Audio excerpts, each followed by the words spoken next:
Hello everyone.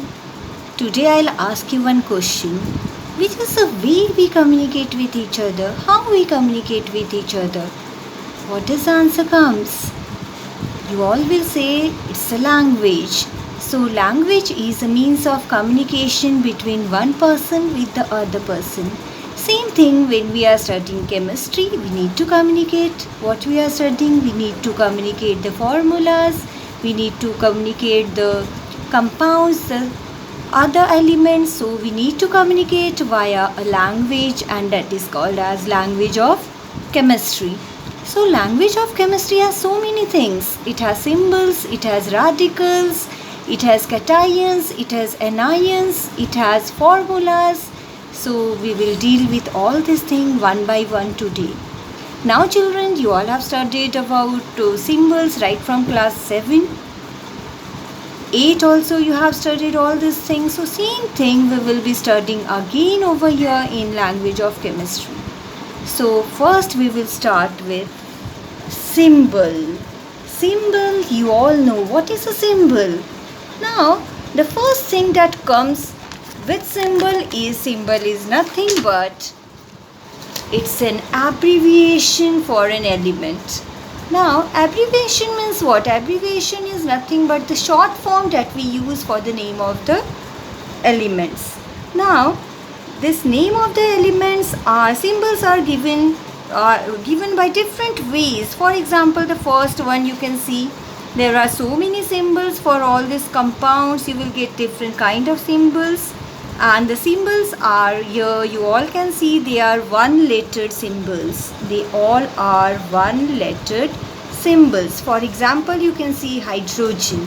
The symbol of hydrogen is H. The symbol of carbon is C. So you all can see they are the English name of the element, the first letter for the English name of the element. The other example you all can see is calcium. You can see the symbol of calcium is capital C and small a. So it starts with a capital letter and the other one is a small letter. So over here, why we are using the two-letter symbols?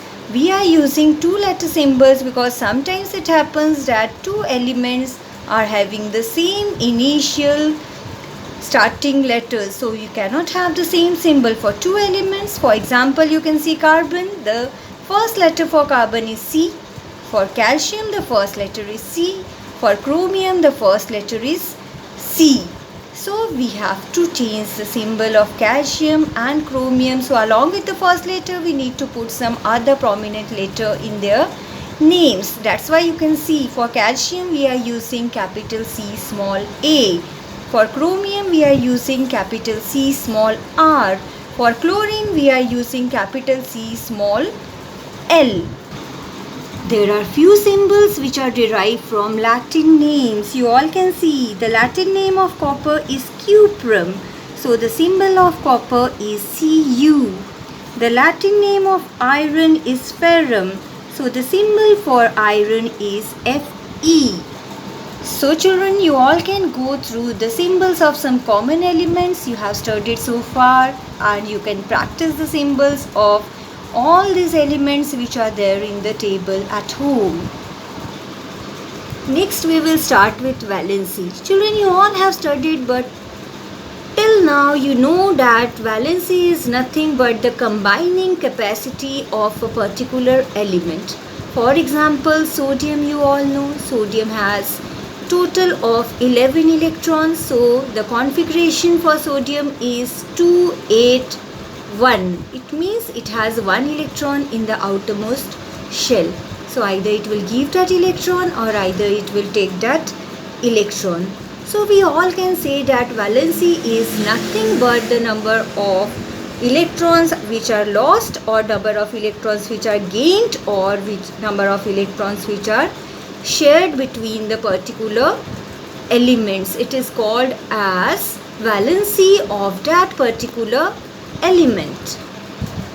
Now children, when you will see metals, you all know that metals have a tendency to lose electrons. For example, sodium is a metal. Sodium has a tendency to lose one electron, and as it loses one electron, it gets a plus charge. So as it loses one electron, it is called as monovalent. So the valency is plus 1. Magnesium has a tendency to lose 2 electrons, so the valency is plus 2. It is called as bivalent. Aluminium, you can see aluminium has a tendency to lose 3 electrons, so it is called as trivalent. Tin has a tendency to lose 4 electrons, so it is called as tetravalent. So mono for losing 1 electron, bi for losing 2 electrons, tri for losing 3 electrons, and tetra for losing 4 electrons. Now next we will go to non-metals. You all know non-metals are what? Non-metals have a tendency to gain electrons. All the non-metals have a tendency to gain electrons. So anyone or any element who have a tendency to gain electrons, they are called as electronegative in nature. So those who have a tendency to gain electrons are called as electronegative in nature.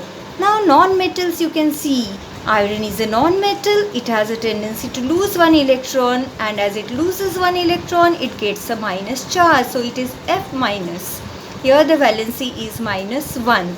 So here the non-metal is monovalent in nature as it loses 1 electron. Oxygen has the tendency to lose 2 electrons. It is divalent. Nitrogen has the tendency to lose 3 electrons and get a 3 minus charge. So it is trivalent in nature.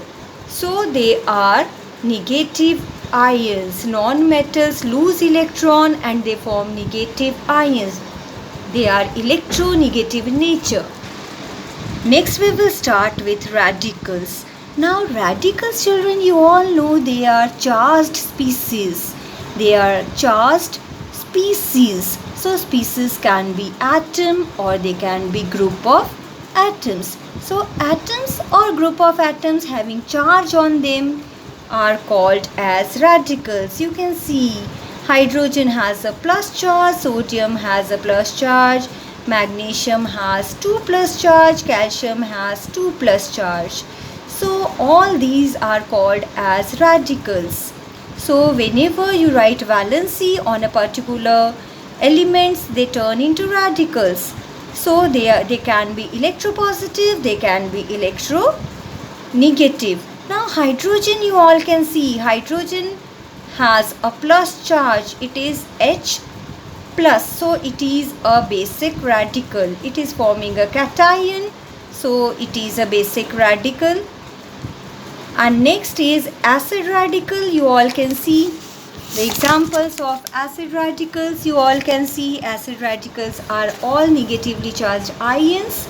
For example, hydride H minus, chloride Cl minus, bromide Br minus. So all negatively charged ions or anions, they are called as acid radicals. So we come to conclusion that the charged species who are positively charged or cations are basic radicals, and the charged species or the radicals which are negatively charged, they are called as acidic radicals. Now children, suppose you want to learn how to write the formula of a compound. We will start with the easiest one. For example, sodium. You all know that sodium, the charge for sodium is Na plus. Plus, only one plus is there, so it is 1. For chlorine, you know that it is minus 1. So minus 1 stands for 1, and it is plus means it is plus 1. Now you can interchange the valencies. Na1 goes to this side and this one goes to the other side.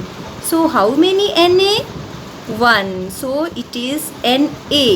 How many Cl? 1. So it is Cl. So the formula will be NaCl. This is how we write the formulas. Next we will try to write the formula for magnesium chloride. For example, magnesium, the valency for magnesium is Mg2 plus. Valency for chlorine is Cl minus 1. We will interchange the valencies. 2 goes to the chlorine side, 1 of chlorine goes to the magnesium side. So how many magnesium? 1. So we will write Mg. How many chlorine? 2. So we will write Cl2. So the formula comes down to MgCl2.